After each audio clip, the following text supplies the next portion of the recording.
For those of you who don't know me, my name is Shazi Geo. I make videos on several topic niches. To get a better understanding of my background, please have a look at my playlists videos section and you can get all the range of videos that I make. Hello everybody. I'm a very hardcore fan of space exploration and space in general. Back in the day, I used to study about space astronomy books and science facts of what's the probability of man going to space. So this topic makes logical sense in talking about what can be abundant in man's survival outside of Earth. The moon's top layer alone has enough oxygen to sustain 8 billion people for 100,000 years. Alongside advances in space exploration, we've recently seen much time and money invested into technologies that could allow effective space resource utilization. And at the forefront of these efforts has been a laser-sharp focus on finding the best way to produce oxygen or on the moon. Now, isn't that amazing? Imagine one day we can go to the moon and we don't need spacesuits. We can just use the moon's atmosphere to breathe. That is mind-boggling, straight up. In October, the Australian Space Agency and NASA signed a deal to send an Australian-made rover onto the moon under the Artemis program, with a goal to collect lunar rocks to study, ultimately provide breathable oxygen or on the moon. Wow! That is like mind-boggling stuff. It's like, where did they get that idea from? Although the moon does have an atmosphere, it's very thin and composed mostly of hydrogen and argon and neon. It's not the sort of gaseous mixture that could sustain oxygen-dependent mammals such as humans. So it's very thin, oxygen, not enough to sustain life. That said, there is actually plenty of oxygen on the moon. It isn't in a gaseous form, it's in solid rock form basically.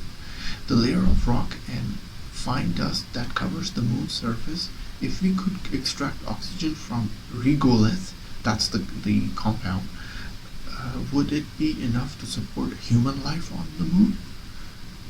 That's interesting. I would really like to, promote this idea everywhere on science forums. The breadth of oxygen. Oxygen can be found in many of the minerals in the ground around us. And the moon is mostly made of the same rocks you'll find on Earth, although with a slightly greater amount of material that come from meteors. So of course the Earth soil and minerals are way more denser than the minerals found on the moon, which such silica, aluminum, and iron and magnesium oxides dominate the moon's landscape. So there's plenty of precious, well, some of them are metals on the moon's surface already as of today. All of these minerals contain oxygen, but not in a form of our lungs that can access them. So this is the problem. We cannot access them because they are in solid form. On the moon, these minerals exist in a few different forms, including hard rock, dust, gravel, and stones, covering the whole surface of the moon. This material has resulted from the impacts of meteors crashing onto the lunar surface over countless thousands of millions of years. Some people call the moon surface layer lunar soil, but as a soil scientist, I am hesitant to use this term. Soil, as we know, is a pretty magical stuff that only occurs on Earth. One substance goes in and two substances come out. So you need to put a substance in and then it will come out as oxygen, and two substances will come out in total. So basically, the moon's regolith is made up of approximately 45% oxygen, but that oxygen is tightly bound into the minerals mentioned above in order to break apart those strong, solid rock bonds. So this is just science stuff. I'm not going to get into that. You might be familiar with this if you know about electrolysis. Yeah, so they talk about electrolysis, how they can extract. On Earth, this process is commonly used to manufacturing, such as to produce aluminum, which is pretty popular. So let's just forward to, in this case of oxygen, is produced as a hyper product. On the moon, the oxygen would be main product and aluminum for other metals. Extracted would be a potentially useful hyper product. It's pretty straightforward process. Straight up. I mean, this article is not science fiction. It's pretty solid rock. The logic of this article, after reading it, it's absolutely rock solid logical algorithm programming or whatever, straightforward thinking. You just have to put one substance, extract, put two, and you get oxygen out, basically,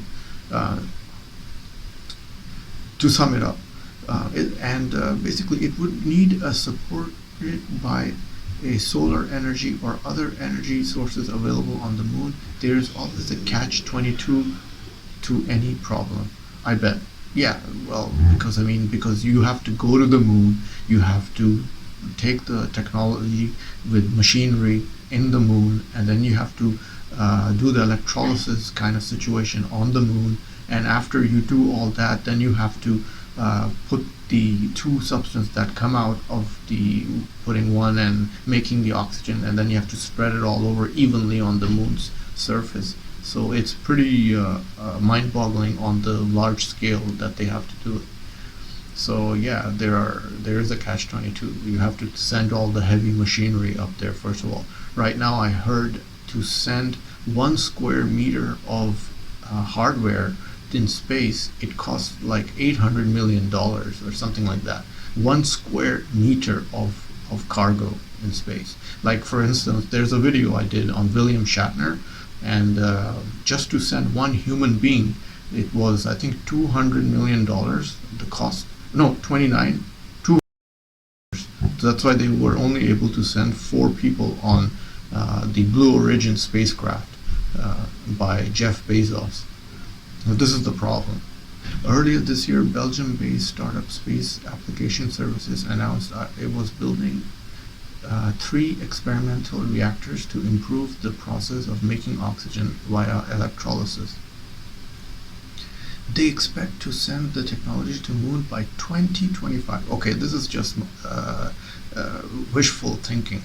In space exploration and space science research, these people, scientists, they always say, "Oh yeah, by this date we will have this and this and this we will have accomplished."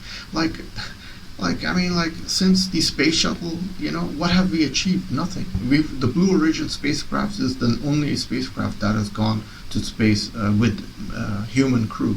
It's since Space Shuttle Enterprise, and they were taking off in the 1980s, the space exploration just went down. It didn't go up.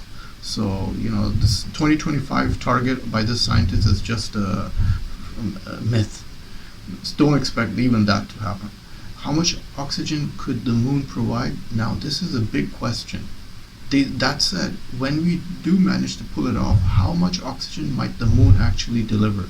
Well, quite a lot, as it turns out. So the moon has enough to sustain enough oxygen for everyone. If we ignore oxygen tied up on the moon's designer hard rock material, just consider regolith, which is easier to accessible on the surface. We can come up with some estimates. Each cubic meter of lunar regolith contains 1.4 tons of minerals on average. That's a lot, including about 630 kilograms of oxygen. Wow! NASA says humans need to breathe about 800 grams of oxygen a day to survive. So 630 kilograms of oxygen would keep a person alive for 2 years. Are you kidding me? Wow, that's amazing. That's a lot of oxygen available on the moon after this process has been extracted. Now let's assume the average depth of regolith on the moon is about 10 meters and that we can extract all the oxygen from this. That means the top 10 meters of the moon surface would provide enough oxygen to support all 8 billion people on Earth for somewhere around 100,000 years. Wow, that's amazing. That would also depend on how effectively we manage to extract and use the oxygen efficiently. That is pretty amazing stuff. Having said that, in conclusion, we do have it pretty good here on Earth, and we should do everything we can to protect the blue planet, not fighting wars, soil, in disturbing its soil in particular, which contains life to support all terrestrial life without us even trying. Well, this is a pretty interesting topic that I think I should have made, which I have done now, and I hope you have learned a fact about the moon's lunar surface. And as always, click like if you enjoyed the topic, and click the red button to see more of the videos. Ta-ta from Shahid. Enjoy this video? Then must have a look at these videos.